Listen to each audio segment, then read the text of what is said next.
All right, guys, and we are live. Title match today for our B3 event. Kicking things off, we have Dave Allen. He is the number 4 seed. Scores were a little bit low today. Jacob, what do you think? They were definitely super tricky. They actually started out like really playable in practice. And man, they just transitioned to something nasty. It took 771, which is 29 under for 4 games to make it. And that was just, it was a testament to who could grind the most. Yeah, leader was only 44 over, and he was the lone lefty in the field, Mr. Dan Peters. He was eliminated last round by none other than Dave Allen. In the other match, we had Toby Sambueno and Dallas Leong. Toby qualifying as the 2nd seed with 816. Dallas the 3rd seed at 788. Toby pretty well had that wrapped up in about frame 6 as he started off with the front 5 and started chasing around, fishing for some different ball reaction towards the end of the game there, and still managed to shoot 188 and win by 20.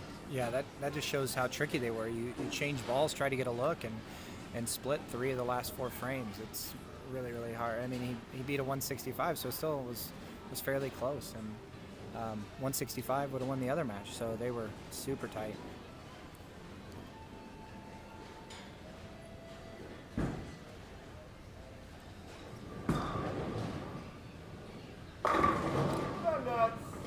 Toby opting to play a different part of the lane than what everybody else did today. He's playing a little bit deeper, opening up the angles a little bit more through the front part of the lane.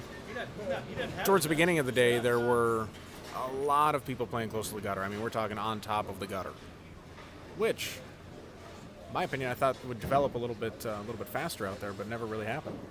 No, and Toby talked to me a little bit prior to the start of the tournament. He said that was his game plan. He wanted to stay away from the trouble, and he actually was able to grind along. He bowled 230, 190, 20, 190, which is really huge. I think it just, the fact they transitioned, people throwing urethane, he was able to stay away from the nastiness. And as you can tell, the ball he's throwing hooks a lot, not a lot down lane, but just a lot overall, and he's really able to control the pocket. When you talk about grinding it out, I mean, Toby's qualifying games, 231, 193, 202, 190. I mean, that's the grind. Got a couple of good breaks I saw game 1 for the 230, and then other than that, and grinding and chipping away. And just an example of our tournament leader, Dan Peters, bowled 203, 211, 188, 242. So he got to 40 over with one game that was 40 over. It's just about making your 240 count is what it really came down to today.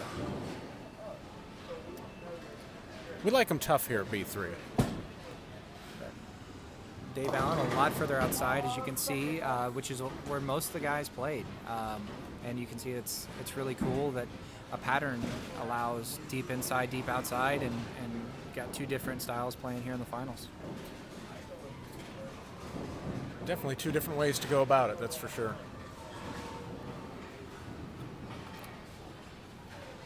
A special thank you to our title sponsor, Track, for allowing us to give away 1 Track bowling ball at each one of our events.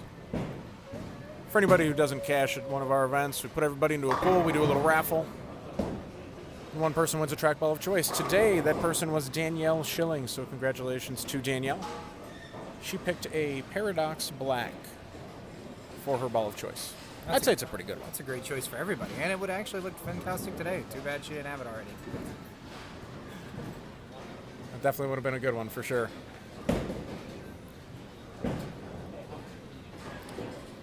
Dave with a little half 10 there. Man, what a great shot. That's the idea. Control the pocket. I do think as lively as these pin setters have been all day, it seems like tripping the 4-pin for the right-hander seems to be a better way to play him than light swisher. That is for sure. I saw a lot of 2-pin combos today, Jake. I mean, if you get the ball going right, there just really wasn't that much recovery down lane, unless your name's Toby, which he's just got he's got the look today. Yeah, and even for him though, I mean, the pattern's 43 feet. It's long enough but short enough that if you get the ball going up the lane, it's going to take off. So even someone who can create as much hook as Toby has been able to, it's still easy to run by anything when you square it up. He doesn't seem to like that one too much. That was much further left than his previous shot. And on lane 14 here at Santa Fe, I mean, that was probably about 3 solid left. Coming from someone who bowls with Toby a lot, the smirk means he knew he got away with it. But I'm pretty sure he's about 90% on striking balls he hates. You know what? I think you are pretty close on that percentage. You can see him telling himself, make sure he wants to get this one a little bit further right, give it a chance.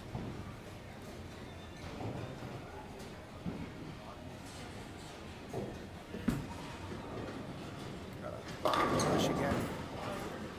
That one looked a little bit inside as well. It didn't quite lay off as much as the last shot on 14. So once again, keep it in play. 4-pin. You get a makeable to shoot at, and you go along with your day. Yeah, absolutely. And these scores, it's a unique scenario because, yeah, he's going to be up by 20 pins, and it's going to have really good. But it is so easy to get 6, and 6-1 is on the board a lot. So no lead is safe. So controlling the pocket is definitely key. Runs it down, no problem.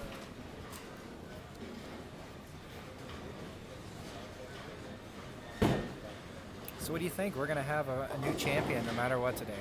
That is pretty cool. I'll tell you, we've got, I think, 2 of our past champions bowled today. Dallas Leon, Ken Kurtz.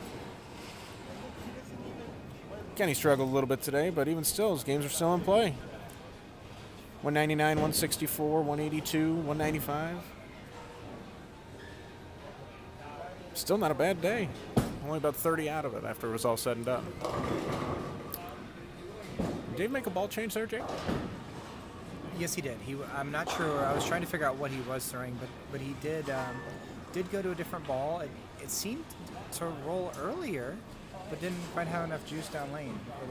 It was an interesting decision because his shot in the second, although it struck, was a little bit behind the head pin, more the light mixer. Kind of surprised he ball changed instead of opting to maybe adjust speed, touch at the bottom a little bit. But, he bowls so much on the regional tour and things, and I know he knows himself pretty well. He's probably just thinking that, as good as he is at the gutter, he didn't like the way the other ball read because, and as a competitor, he struck on the right lane and he threw it really good on the left, so maybe he's thinking they're a little different, or man, I threw that really good, it had to strike. It could be one or the other. So could be trying to get ahead of the move. It's going to be happening here in the next couple of frames. But he is sticking with the ball. He did throw in frame 2 and frame 3 here on the left lane. And if I'm not mistaken, Jake, I believe that is a Mako that just went down the lane for Dave there. So the ball he just threw in 14, substantially weaker. Mako, obviously, high-end, big asymmetric core, very strong overall. He may just be seeing that read a little bit too early. Yeah, and I think a little bit of it's going to be his opponent as well. You try not to watch, but you see Toby kind of hooking it with ease on a pattern that's super tight, and starts out with 3-bagger, and you kind of think, even though you know better, the scoring pace is low, you're still like, oh my gosh, I got to get going here. So that might be what also is going through his head. Well, I think now he's probably going to put the pedal to the metal here, taking the 3 clean off the 6 for an open in the 5th frame. And Toby seeming to have the magic look right now, so. Yeah, but man, it only takes one shot to change it. So if I was Toby here, I would stay really focused and just try to make good shots, because things can change in the blink of an eye. And he looks fairly confused here. I know he pulled it, but maybe he's a little concerned that he pulled it and it held. Maybe he's worried if he gets it right, it's not going to get back. He got that one out. That one was much further right than his previous effort that went just as high flush. He did put some pretty heavy surface on that ball. I'm not quite sure what he was using before things got going here, but he definitely leaned on it, so there's plenty of surface there. Yeah, I know our camera's not good enough, but he's got a big white spot on his black shirt from all the surface. So he tried to make it look like a piece of charcoal, but man, it's looking good. Right place and right time for plenty of Aberlon, Jacob. Yeah, if anybody wants to sponsor B3 that makes Aberlon, we are the place. We use a lot of it. See, What a break. I think that's what he's been worried about. I think that's the head scratching, and because he knows if it gets steep and fast, just misses that spot. It didn't even look that much different, Jake. It may have been a touch left at the arrows and maybe a little bit faster off his hand. But other than that. And I think as much as his ball's hooking, he's just afraid to give it all the business at the bottom. And that's kind of what happened on the right lane there. So I think on this left lane, he just got a little quick and didn't catch it near as hard.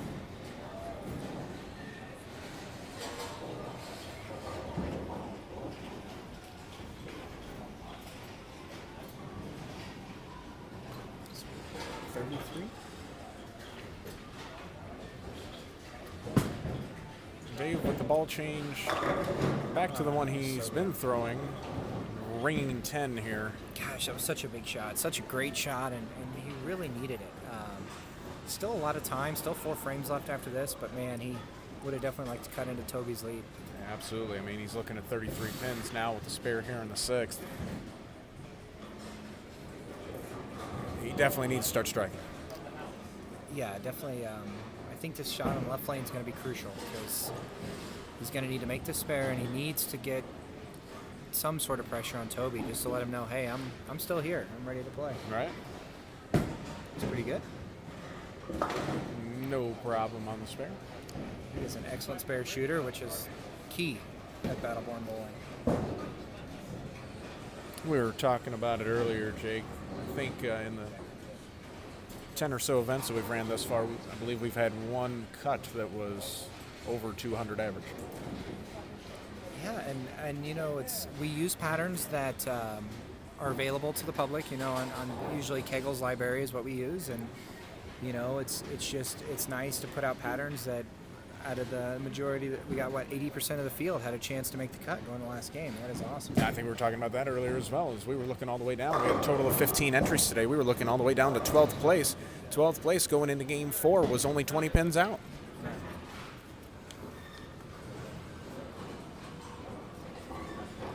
So you're looking from last place to the cut was less than 100 pins.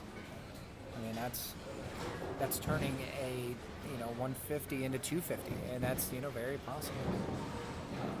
So that's Dave's strike there. That's really big. At least lets Toby know he's still hanging around. That's it. 226 max score on the board for Dave. Toby's at a 219 pace. So hey, man, things can shake up any which way. Just got that one out again. He's got that right lane curving for him. Even Dave's shot, when it got a little long, it still got back to ring 10. So I think there must be a little bit more friction on this right lane. I would have to agree with that after watching this ball a little bit closer here, specifically on that shot. It digs in just a little bit sooner than 13, and obviously a lot of that's attributed to the surface he's using, but even still, you watch it skate past that same point on 13, and he fortunately got the 2-pin to fall forward on a potential 210. So with all that being said, I think instead of playing 13 further right because of the hang, I think you go ahead and either play him the same or even further left and just give it a little bit more at the bottom because he knows it's going to get back if he gets it started up. So, and he hit it hard there. It's still barely got almost back. Not hard enough. Thankful to get the little bucket crumbler over there for the double, and that is an extremely important double. Because now a couple of high count marks in the 9th and 10th, and Toby's going to be a B3 champion. But I always think that anything can happen, so I know he's going to stay focused and take his time. So. Stranger things have happened. Today, actually. Correct. So, I always hate to say it, but this is definitely must strike here. It's got a little right. It was a little right. And how much? But man, there's just so much hang on that gutter. If you don't have the right surface, it'll just accelerate when you get a little bit right. I'm not even sure that was that as right as it was hard, and it just didn't even try. So. had essentially no chance by the time it got past the arrows to try to recover.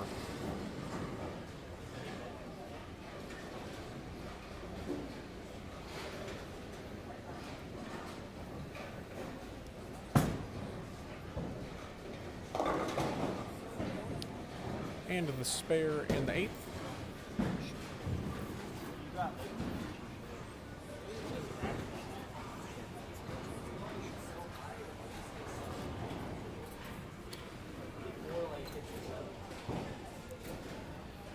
Special shout out to Dan Peters with a total of 844, taking down the senior total pot that we have here. And a congratulations to Lori Schmidt for taking down the women's total pot. She's had a couple great events, huh? That's a fact. Both Dan and Lori both match play the last 2 events, and Lori finishing second. That's really awesome. Nothing wrong with that. Both really solid grinders. That's all it takes. It's what it takes, and that's one reason why I personally enjoy the patterns that we put out and watching the different styles of play, try to attack a very challenging lane condition, because there's really no right or wrong, Jake. No, actually, I mean, we unfortunately were only able to have 4 finalists today, but they were all in a different part of the lane. And I mean, obviously one was left-handed, but still, just they were not, not everybody was doing the same thing, which I really enjoy getting to see. I love creativity being involved. That's enough, right? The little half 10 for Toby. So he needs to make this and then keep it on the lane.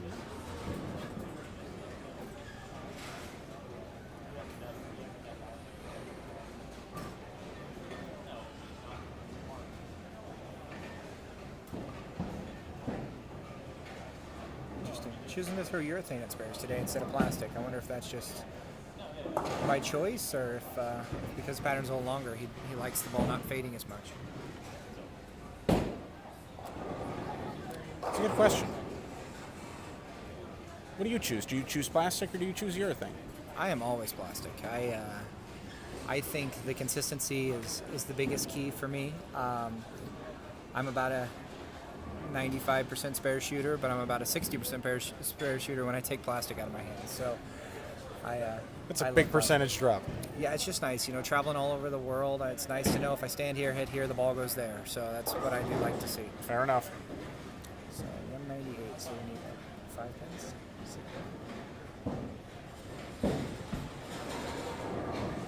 That is enough. That is enough. Little ball change there in the 10th just to see what he coulda, shoulda, woulda had. Well, I think it's just, obviously already having it wrapped up and wanting to learn more. That left lane was tricky, and I thought I was probably curious if he moved right, if it picked up, which it did, but not in the right spot. For sure. Dave bowled a really good game. He only had... He had that one hole in the 5th where he chopped the 3 off the 6th. Which isn't fair. That shouldn't happen. It really shouldn't. Really shouldn't. Yeah, he bowled a really great game. Actually, the semifinal game, it was impressive. He bowled a 173 and had one open and did not double. I think he made 3 splits in that game. That was unreal. That's a crazy game right there. So, just goes to show how easy it is to shoot 140, because think about it, if he doesn't run down those couple of other splits, doesn't double, that's looking a little scary. yeah, absolutely. And those 140s popped up all over. Toby's trying the other ball again. I would say he made the right choice with the ball he went with based on those 2 shots. 100%.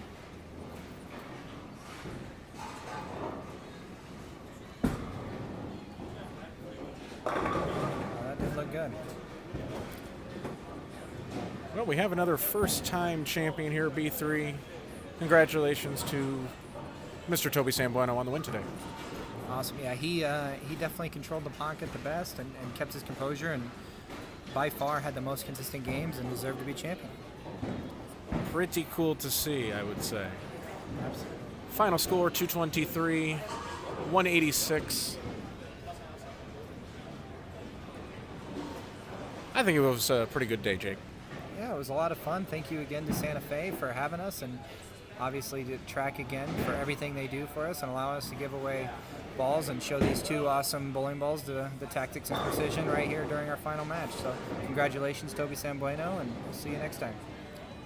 Make sure to go ahead and hit the subscribe button on this little B3 YouTube page. Tell your friends. Come follow us on Facebook. We have a lot of fun, a lot of great content.